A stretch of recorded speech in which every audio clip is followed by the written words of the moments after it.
Hello, everyone. Let's talk about gun violence and gun control and all the narratives that we keep telling one another as a community.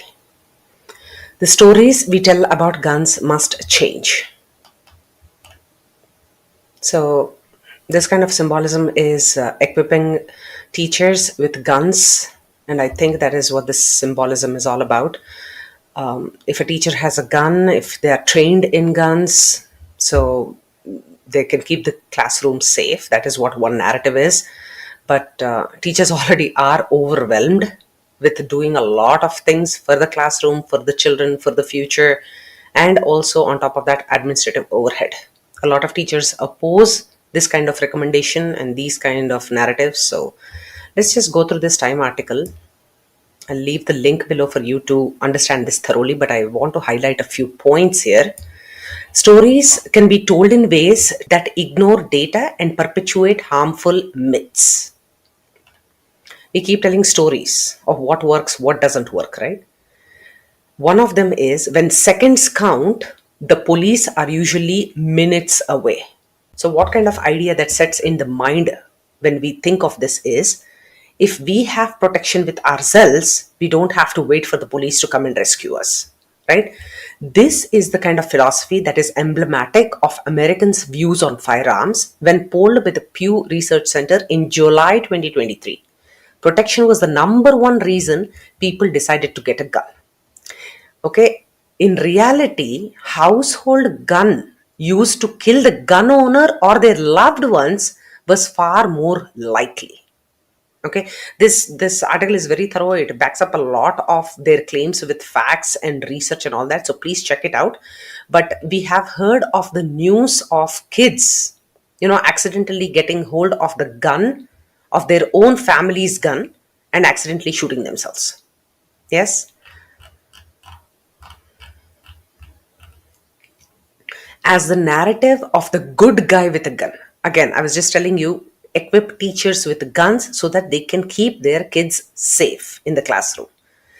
Public opinion of guns shifted because people started to think that yes, if all the good guys were equipped with guns, whether in the school, whether in the classroom or outside on the street, they will be able to protect the potential victims of any kind of mass shooting or gun violence. Okay, that is one. And there is one study that looked at how regularly primetime dramas depicted gun violence in the 2000 versus 2018. The scenes featuring gun violence have doubled. So, what is being fed into the minds of Americans? What is being fed into the minds of Americans? Okay, think about that. As more and more people began to believe the myth that guns made them safer. So, the other narrative is keeping a gun for yourself, for protection, self protection, is going to increase the safety of having guns around. Okay, believe the myth that guns made them safer and chose to purchase firearms to address their fears, rates of gun violence also increased. Okay, imagine you get into a domestic dispute and you are a gun owner. What are the chances that you will resort to picking up that gun to either try to defend yourself or harm yourself or the other person? So, next, more than half of the young people polled cited television and film as a source of information regarding guns.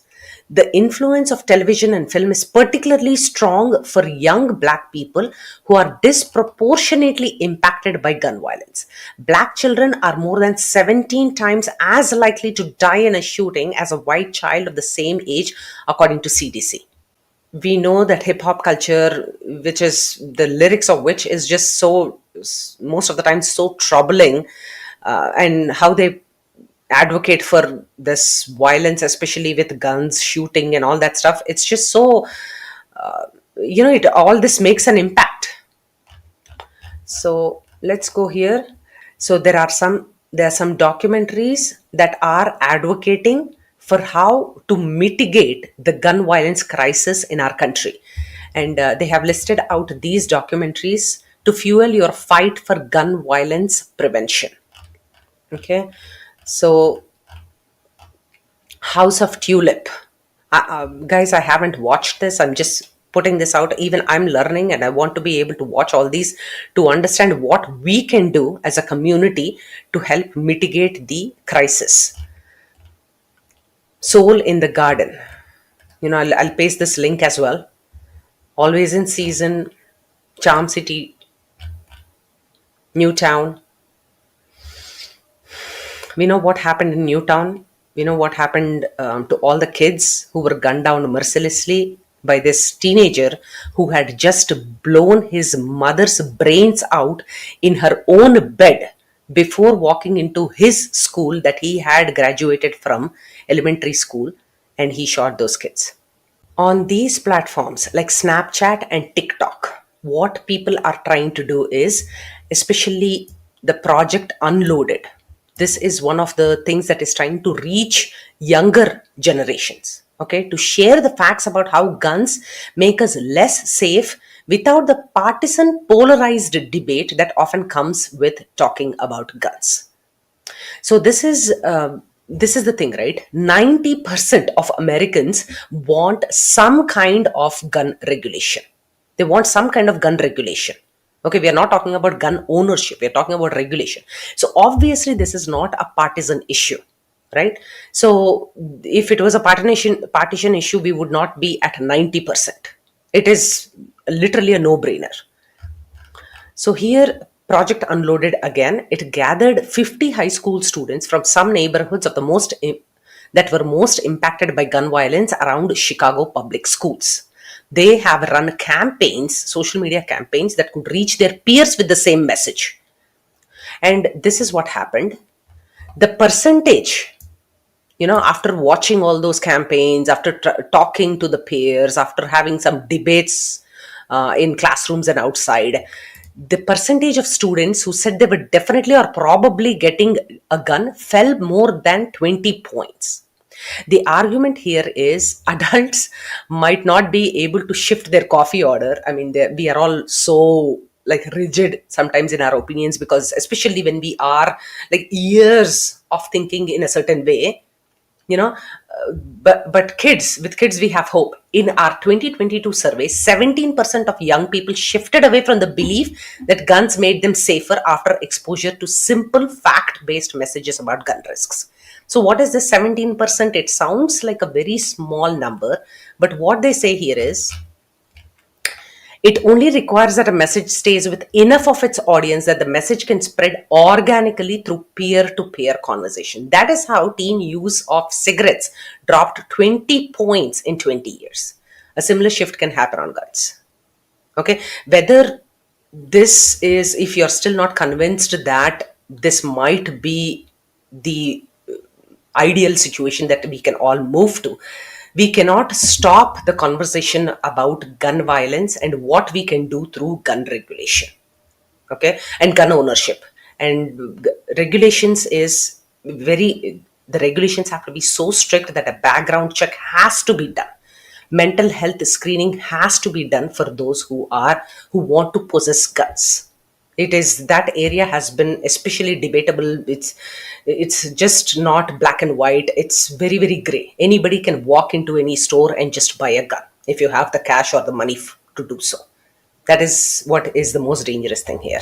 So here, I would like to highlight Nitya Devi Ramroop. This lady, a mother of three, notified authorities several times about her estranged husband abusing her, stalking her, and vandalizing her car, but no charges were filed. Days before their divorce was finalized, he shot and killed her outside her home. He also stabbed her sister before he killed himself. Particularly when I am looking at the Indian American community and how violence, especially gun violence, is impacting our community. I see this guy, actually the estranged husband, ambushes her right outside her own driveway, outside her own house, after she has come back from work at 9:30 in the night. It's just horrific when I read stories like this. I mean, imagine just coming to a country. Imagine trying to provide for your three children as a single mother, and now They don't have a father, they don't have a mother. I mean, you know, the immediate effect that he can have by just taking her life. He wanted that satisfaction, right? And it has been provided by this gun. Authorities say a mother of three was killed by her estranged husband after she reportedly warned law enforcement about him in the past. We break down what to make of this claim with retired FBI agent. So Nitya Devi is that lady who has been gunned down. This is her story. This is her pictures. So I want to leave you with this. Is the future of our children in the hands of video gaming industry, gun lobbyists, and Congress? Nothing political, please. This is non-partisan issue, guys. Every one of us wants gun regulation. This is not something that we can be polarized about gun debates and all that. So here I want to leave you with this. Okay. So these are the kind of weapons that kids see in violent video games. These are assault weapons. I want to leave you with these sounds. This is the sound of guns in a video game.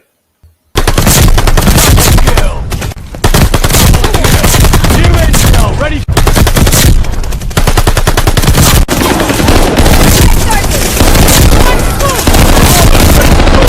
Fury kill.